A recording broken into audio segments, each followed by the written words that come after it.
Bien, on va faire un petit aparté là sur la 420 parce que en fait il y a un petit problème technique sur la résolution de la 420. En réalité, bon, on va regarder ça un peu de près. On a fait notre résolution comme ça. En fait, on est parti du principe que notre gars Apollon est tiré vers le ciel. On avait la descente du soleil là, et c'était l'ombre portée qui nous donnait le point d'arrivée. Donc on avait calculé déjà le 559 km là, assez classique.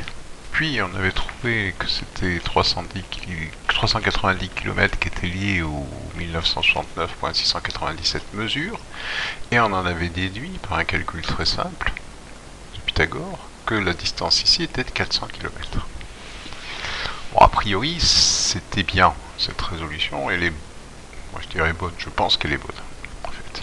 Sauf que Max il fait quand même une petite erreur dans ce cas. En fait, il tient pas du tout compte du fait que la Terre est ronde en réalité. Bon, sur quelques kilomètres, ça aurait eu aucun impact, mais sur 400 km, ça risque d'avoir un impact. En fait, les 559 km, eh ben, nous on s'est contenté ici de faire un angle droit, de faire un triangle, mais c'est pas comme ça qu'il faut raisonner. Si on veut être formel, il faut trouver en partant de ce point, le 559 km qui va retourner sur Terre. Globalement, là, on arrive un peu dans le ciel. Et en gardant ici les 390 km. Alors, on peut faire ça mathématiquement, c'est assez simple.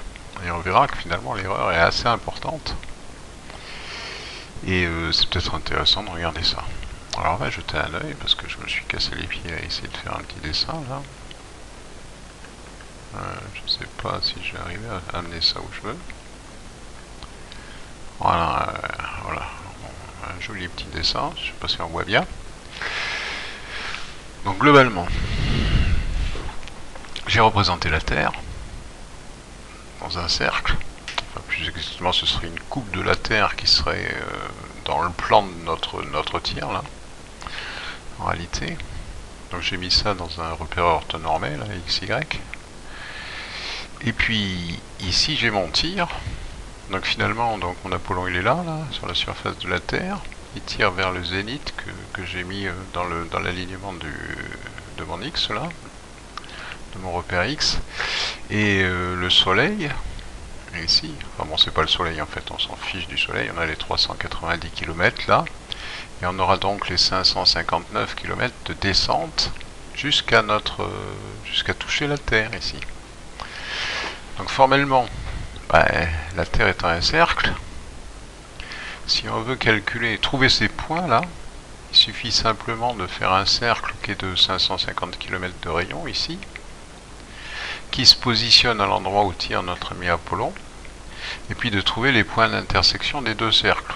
Enfin, il n'y en a qu'un qui nous intéresse, sachant qu'il y en a deux, mais en réalité ils sont symétriques par rapport à l'axe des x, donc en fait en trouver un c'est gagné quoi. Donc, ce sera probablement une équation à une inconnue en fait, si on se débrouille bien.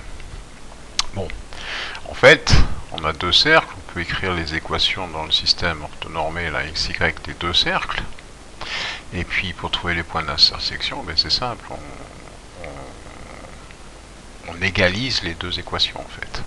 Donc voilà ce que ça donne mathématiquement. Donc voilà le petit dessin, j'explique rapidement. Apollon, les 390 km ici qui sont pris vers le zénith, les 559 km de la descente ici, la Terre avec son rayon de 6371 km, le rayon moyen que j'ai pris, alpha, l'angle ici qu'on va chercher d'ailleurs,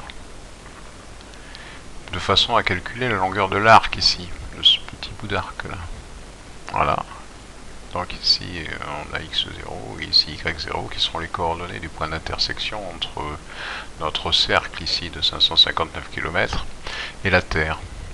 Donc voilà ce que ça donne mathématiquement, en fait c'est relativement simple. Bon, ça fait une équation très simple, hein. En réalité, bon, on va voir vite fait. Alors bon, l'équation de la Terre, c'est l'équation du cercle, hein. Tout ce qu'il y a de plus banal, hein. Donc qui est y carré égale r carré, qui est le rayon de la Terre, moins x carré, donc ça donne l'équation l'équation du deuxième cercle C, ici, celui qui fait 559 km finalement, qui dans le rayon et la descente de notre lumière vers le sol là, il s'est créé un peu pareil, enfin simplement, donc y carré égale r carré, donc c'est le rayon de notre cercle là, et puis on le décentre en réalité vers d'une longueur A qui correspond en fait au rayon de la Terre, donc 6371 km, plus les 390 km ici.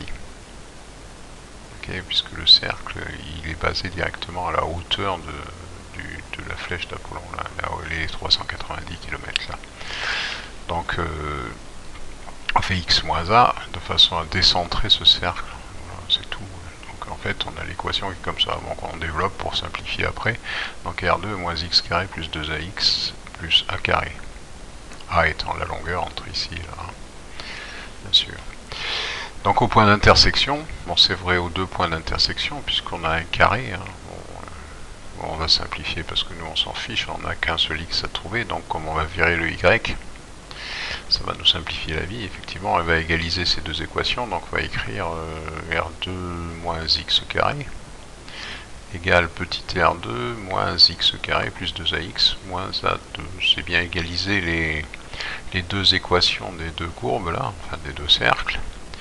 Et donc, à cet endroit-là, là, celui qui répondra à cette égalité là, ce sera bien ces points d'intersection qui seront communs aux deux cercles. Donc, globalement, après c'est du développement mathématique basique, donc on simplifie par x2, ce qui est pratique les deux côtés.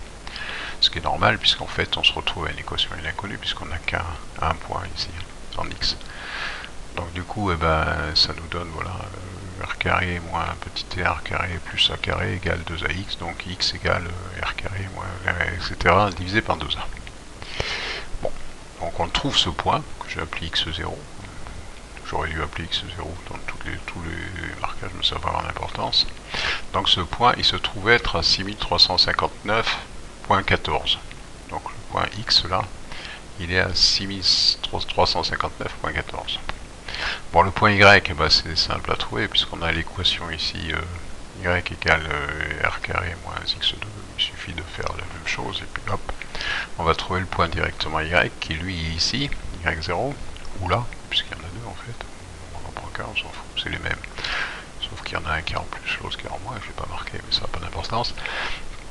Y0 égale racine de l'E, donc égale 388,57 km. Donc du coup, on peut calculer l'angle ici, puisqu'on a on a les deux côtés là, on a le x et le y, donc on calcule facilement la tangente là. Donc la tangente c'est le y, 388, puisque divisé par le x, c'est sinus sur cosinus, hein. Et on fait l'arc tangente et on trouve un angle qui fait 0,061 radians. Donc après, ben, pour trouver l'arc ici, il suffit de faire r θ, enfin r alpha, parce que je l'ai appelé alpha, c'est pas totalement involontaire, c'est parce que alpha c'est utilisé dans la chose. Donc ici j'ai le r alpha, donc je trouve la distance en fait de l'arc, elle est de 388 km. 8. Donc en fait, si je reprends mon tir là, finalement la distance là elle est beaucoup plus courte, enfin beaucoup plus courte, elle est au moins, ce qui n'est pas négligeable, 12 km plus courte que la distance que j'ai calculée. Donc théoriquement on devrait se trouver 12 km avant. Bon, c'est pas le cas. C'est pas le cas. Puisque je suis certain, moi, que Max a choisi de présenter sa solution comme ça. Pour lui, c'était la solution. Bon, c'est une erreur. Une erreur où ce n'est qu'un jeu, donc globalement, il n'a pas besoin d'être formel. C'est vrai qu'on pourrait dire, ah bah, il s'est planté. Non, il s'est pas planté, je pense qu'il a simplifié. Quoi. Il a dit, c'est peut-être pas la peine de compliquer les choses. On part du principe que la Terre est plate sur au moins 400 km et puis c'est tout. Bon, ça paraissait loin d'être idiot. Voilà, bon, c'était juste un aparté pour dire qu'il faut se méfier quand même, parce que si on veut être trop formel, eh ben, on va se retrouver avec des erreurs. Moi là, avec une erreur qui est quand même assez importante. Il ne faut pas pas non plus partir sur de la folie et dire ah ben voilà, vu que c'est une erreur, c'est que ma solution est fausse, c'est pas vrai, hein. La solution est bonne. Bon, sauf que lui il s'est simplifié la vie, il a pris le triangle rectangle ici plutôt que de prendre, de faire le calcul qu'on fait. D'ailleurs, bon, je sais pas si un élève de 3ème peut faire ça, je suppose que oui, parce que c'est relativement simple, il n'y a pas d'équation compliquée, mais enfin bon, je sais pas trop. Voilà, bon c'était un aparté juste à titre informel, hein.